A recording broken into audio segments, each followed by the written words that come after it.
মানিকগঞ্জে বেশ কিছু ঐতিহাসিক প্রাচীন স্থাপত্যশৈলী রয়েছে, তার মধ্যে মত্তের মঠ একটি। আর মানিকগঞ্জের স্থানীয় বাসিন্দা হওয়া সত্ত্বেও এই মত্তের মঠ আমি এত বছরেও কাছ থেকে দেখিনি, তাই চলে আসলাম মত্তের মঠ দেখতে। আর আপনাদেরকেও ঘুরে ঘুরে দেখাবো এই মত্তের মঠটি। যদিও এর আগে অনেকেই অনেকবার ভিডিও করেছে এই মত্তের মঠ নিয়ে, তবে আমি প্রথমবার করছি, তো আমার মনে হয় আপনাদের ভালো লাগবে।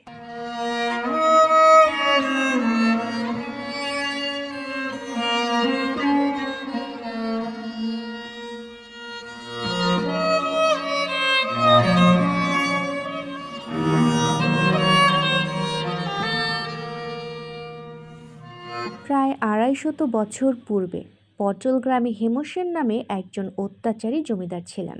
তিনি তার পিতার শেষকৃত্য স্থলে এই মঠটি নির্মাণ করেন। ১৫% জমির ওপর নির্মিত এই মঠটির উচ্চতা প্রায় ২০০ ফুট। যতটা যত্ন করে এই মঠটি নির্মাণ করা হয়েছিল তার চাইতেও অধিক অযত্নে আছে এই মঠটি। মত্তের মঠটি নির্মাণের জন্য কারিগর আনা হয়েছিল সুদূর ইরাক থেকে। ইরাকের কারিগররা তাদের নিপুণ হাতের কলাকৌশলীতে এই মঠটি নির্মাণ করেছিলেন। ১৯৬৫ সালের দিকে একদল আমেরিকান পর্যটক মত্তের মঠ সংস্কারের আগ্রহ প্রকাশ করেছিলেন, কিন্তু তাতে কোনো লাভ হয়নি। ১৯৭২ সালে একদল চীনা পর্যটক মত্তের মঠের কারুকার্যপূর্ণ নির্মাণশৈলী দেখে বিস্ময় প্রকাশ করেছিলেন। অনেকটা আমার মতো, আমি যাই দেখি সেটাই ভালো লাগে আমার কাছে। সুন্দর যে দিঘিটি দেখতে পাচ্ছেন, এই দিঘিটির নাম ছিল নিটল দিঘি।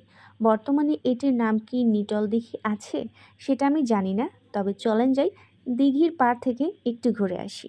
দিঘি তো আগে থেকেই ছিল, তবে ঘাটলাটা এত সুন্দর ছিল না। ২০২০ সালে এই ঘাটলার কাজ শুরু হয় এবং ২০২২ সালে এই ঘাটলার কাজ শেষ হয়।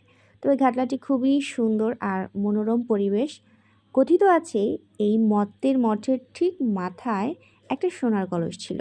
এটা স্থানীয় লোকজন বলে, আসলে কেউ কি দেখেছে কিনা আমি জানি না।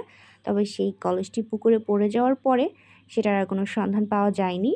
তো যাই হোক, মত্তের মঠটি আপনাদেরকে দেখিয়ে দিলাম। যারা যারা প্রথমবার দেখলেন মত্তের মঠ অবশ্যই কমেন্ট করবেন। ভিডিওটি কেমন হয়েছে সেটাও কমেন্ট করবেন। সবাই খুব ভালো থাকবেন। টাটা।